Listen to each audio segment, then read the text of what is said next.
What about the left in the Middle East? You mentioned 1980 as a sort of a moment in terms of the Trotskyist left changing direction towards the sort of workerism. Around that time was also an important watershed moment for the left in the Middle East with the Islamic Revolution in Iran, as well as the Soviet invasion of Afghanistan. I'd like you to talk a little bit about your appraisal of the history of the left in that region of the world and how it might contribute to the situation faced by people there today.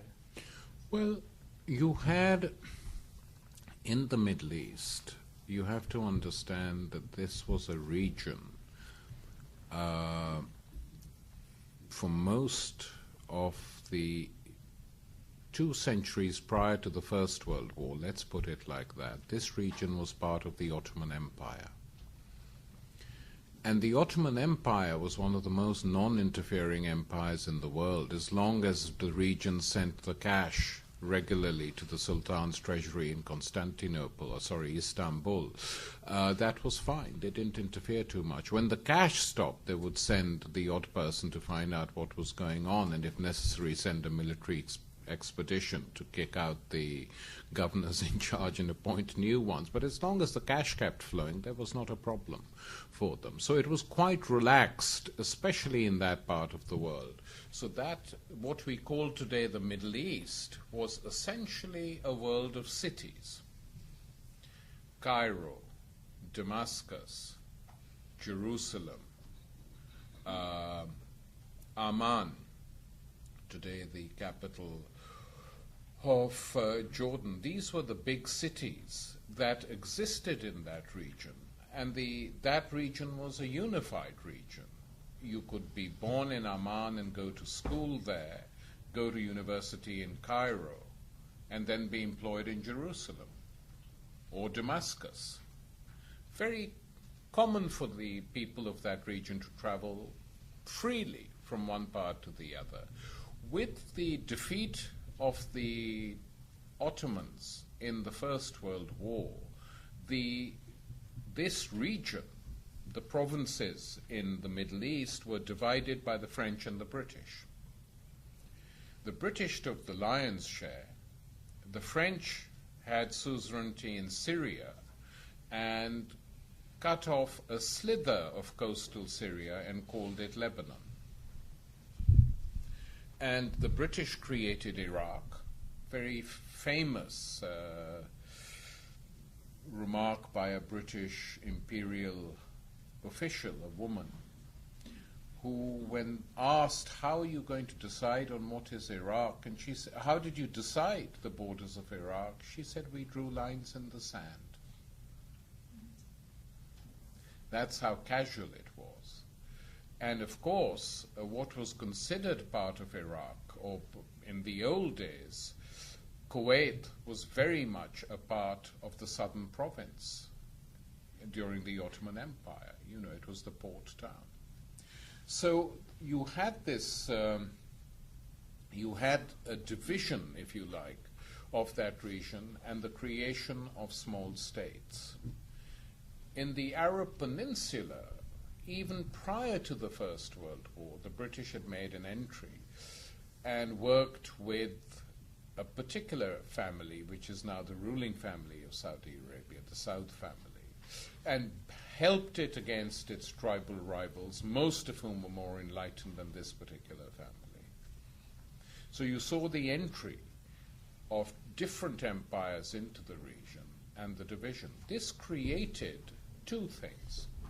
It created a very strong nationalist current in all these countries, and subsequently, after the Russian Revolution, the emergence of tiny communist parties inspired by the Russian Revolution grew up in Syria, in Egypt, in Iraq, not in Saudi Arabia, but certainly in these three countries, and Palestine. These parties came to life, often worked with the nationalist movements interestingly enough, also, a lot of the leaders of these parties, especially in Iraq and Egypt, came from the Jewish communities in those countries. They were Jewish intellectuals, radical Marxist Jewish intellectuals, who naturally gravitated to the most radical parties which came into being. And so that is what happened. Then you saw the formation of Israel due to a UN mandate, and the creation of this country, which meant, as is now accepted, though it was denied for a long time, meant the expulsion of many, many indigenous Palestinians from these areas. And if you read Benny Morris, who is a Zionist historian of the New School, he actually has seen all the archives, and he will describe how the villages were emptied, the rapes that were committed, etc., etc. It's an old story now, but that happened in 1948. And the sort of implantation of this new settler state in the heart of the old Arab region and Palestine created a permanent problem in that particular region. So the nationalist movements now were not only demanding that the imperial countries leave their region and allow them freedom, but were also demanding a settlement, some form of settlement of the Palestinian question from 1948 onwards. And they carried on. And then you saw the emergence in 1952 of a radical military wing inside the Egyptian army, which was the victory which led to the toppling of the pro-British monarch in Egypt, and finally the expulsion of the British from Egypt. And this national movement, which was very popular, produced a leader called Gamal Abdel Nasser, who then became the most popular figure in the Middle East. And that big triumph in Egypt in the 50s produced revolutions in Iraq in 58, in Syria in 56, and there was a wave. And at one time it looked that a united Arab state would be created with three concurrent capitals, Cairo, Damascus, and Baghdad. That was certainly the mood of Arab unity. Didn't happen. And one reason it didn't happen is the constant wars that were waged. The 1956 war, the United States, interestingly enough, was not in favor of that war, but the British and the French, in their last sort of gasps as imperial states, together with the Israelis, invaded Egypt and tried to topple Nasser, who had nationalized the Suez Canal. And finally, they probably would have succeeded had the United States not made a very sharp intervention against this war and told them to pull out. The only time that the United States asked the Israelis to do something, and it was done. Just like that. And they also, if you look at the account of that war, it said that the U.S. President Eisenhower used barrack room language, British papers reported, in speaking to the British Prime Minister, because he was angered that this had been done without any consultation with the United States. From there, you have the 67 war, and that 67 war was a big victory for Israel, and that victory marked the end of Arab nationalism. And with the defeat of Arab nationalism, the Arab left also began to atrophy. And then in the 80s, you had the Sadat regime in Egypt becoming an absolutely central player and a U.S. ally. And in a number of Muslim countries in the 80s, the United States worked with the rulers of these countries. Egypt, Pakistan are two examples, important examples, to utilize the religious groups to wipe out the left. And when I say wipe out the left, I mean that.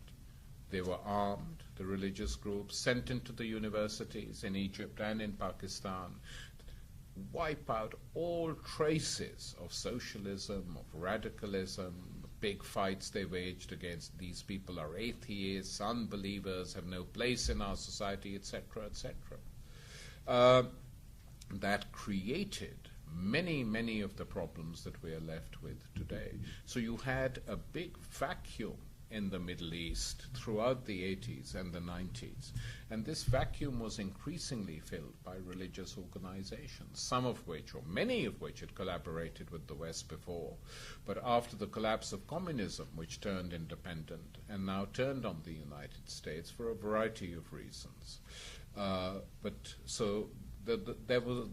left was not capable of filling this vacuum anywhere, largely because it had been totally weakened and destroyed. Iraq was a very interesting case because here the United States couldn't find a religious group worth the name and worked very closely with one faction of the Ba'ath Party, that led by the secret police and Saddam Hussein. And one of the first things Saddam Hussein was asked to do he was provided with the list of all the communists in Iraq by the CIA and told to wipe them out, which he proceeded to do rather well. And was rewarded by becoming a U.S. favorite in the region till he blotted his copybook by invading Kuwait, though it has to be said that even when he did that, he thought he had the approval of the United States, and was subsequently staggered to find out that they hadn't actually green-lighted that particular war. And then, the rest, as we say, is history. So, that in a nutshell, it's a long story, but to summarize is what happened to the forces of radical nationalism, non-religious radical nationalism, and the left in the Arab